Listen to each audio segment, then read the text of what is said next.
Zdravo dragi moji, dobrodošli na kanal. U današnjem videu pravimo jedno kuvano jelo, veoma ukusno koje ja obožavam, od veoma malo sastojaka.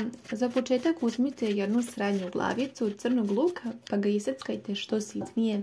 Ja volim uvek tako da luk se osjeti njegov ukus, ali da ga ne vidite. Ovdje sam imala jedan manji praziluk pa ću da ga iseckam također na veoma sitno, a vi ukoliko nemate praziluk možete upotrijebiti samo malo veću glavicu crnog luka i bit će sasvim u redu za ovaj recept. Dodajemo zajedno sa crnim lukom i praziluk, pa sam ovdje pripremila 4 neke srednje šargarepe. Možete upotrijebiti manje i više po vašoj želji, pa uzmite i iseckajte ovako na veoma sitne kolutiće, a ukoliko imate malo veću šargarepu, samo je podelite i onda također seckajte na kolutiće. Preliću sa malo ulja, tek toliko vidite da možemo lepo da promešamo ovo povrće, pa ćemo odnijeti na šporet. Neka temperatura bude nešto ispod najjače da prodinstamo luk sa šargarepom blago. Za to vrijeme spremite oko 400 grama svinjskog mesa na kocke. Ja sam već imala kupljeno tako meso iseckano na kocke, ali ga možete spremiti dok se dinsta povrće. Promešajte i kada ovako blago zaceklasti porumeni povrće, onda dodajte iseckano meso. Ja sam ovdje imala sasvim dovoljno tečnosti, pa ću sada zajedno prvo da promešam meso sa povrćem i da dodam jednu kašiku suvog začina, pa sve zajedno da promešam. Vi ukoliko nemate dovoljno tečnosti, onda sipajte odmah vode da vam se slučajno ne bi zalepilo za dno i ne bi zagorelo. Ja ću zajedno da promešam i da prelijem za početak sa 300 ml hladne vode. Meni je otprilike to dovoljno na ovu količinu mesa i povrća. Sad ćemo zajedno da promešamo i vatra može da bude i dalje nešto ispod najjače. Nemojte da bude najjača. Možete malo da sipate bibera od gore po ukusu. Sve zajedno da promešate i onda kada sve počne lepo da vri, uzmite poklopac, poklopite i tako kuvajte. Dok se meso kuva, pripremite 200 g pirinča ili uzmite ovako veliku šolju 330 ml pa sipajte pirinač, ali ne do vrha.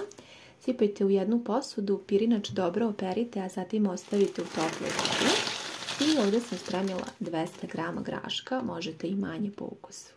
Nakon 30 minuta otkrivamo meso sa povrćem, malo ćemo da promešamo, da proverimo da li treba dodati tečnosti i ja ću dodati još 300 ml vode na ovu količinu da nam ne bi meso zagorelo i da bi se ovaj ručak lepo skuvao. Promešajte i sad poklopite i nastavite da kuvate. Kuvajte sve dok meso ne omekša. Sada ćemo otkriti. Ja sam u međuvremenu dodala još 400 ml vode, što znači da sam ukupno potrošila 1 litar vode. Otkrivam nakon sat vremena i sada u ovom delu možete dodati još začina eventualno. Ja sam dodala još pola kašike vegete, malo bibera, promešajte i sačekajte da sada meso upije svu tečnost. Poklopite i ostavite da se kuva još nekih 10 minuta. U ovom dijelu kuvanja poželjno bi bilo da malo smanjite temperaturu vaše regle na srednju temperaturu, jer vidite kako je lepo saftno ovo meso, pa da vam se slučajno ne bi zalepilo ili ne bi zagorelo, samo sačekajte 10 minuta da skroz meso ovako upije vodu i da ovaj saft bude fin i gust. Jako je sve lepo raskuvano i sada možemo dodati pirinač koji je odstojao i tamo lepo nabubrio, kao i grašak. Prelit ću sa 800 ml vode. To je na ovu količinu pirinča i graška meni dovoljno. Ukoliko koristite manje graška, onda samo malo manje vode sipajte. Posuću sa začinima, peršunom i mirođijom. Obično uvek da pravim rizi bizi, tako me još i mama naučila i taj ukus mi je zaista onako, ta kombinacija začina mi je odlična. Sada kuvajte sve dok pirinač ne upije svu vodu, neka temperatura bude srednja. odnosno možete malo jače da bude dok ovako ne počne da vrije i onda obavezno smanjite na srednju temperaturu i sačekajte da potpuno pirinač upije vodu uz mešanje. To će se desiti kroz nekakvih 10-15 minuta, zavisno šta vam piše na vašoj kesici od pirinča, koliko mu treba vremena da se skuva, ali otprilike 10-15 minuta. Sada ćemo ručak poslužiti, sačekajte vrlo malo da se prohladi. Ja volim da pospem od gore malo peršuna i bibera i idealna salata uz ovo jelo mi je kiseli krastavac.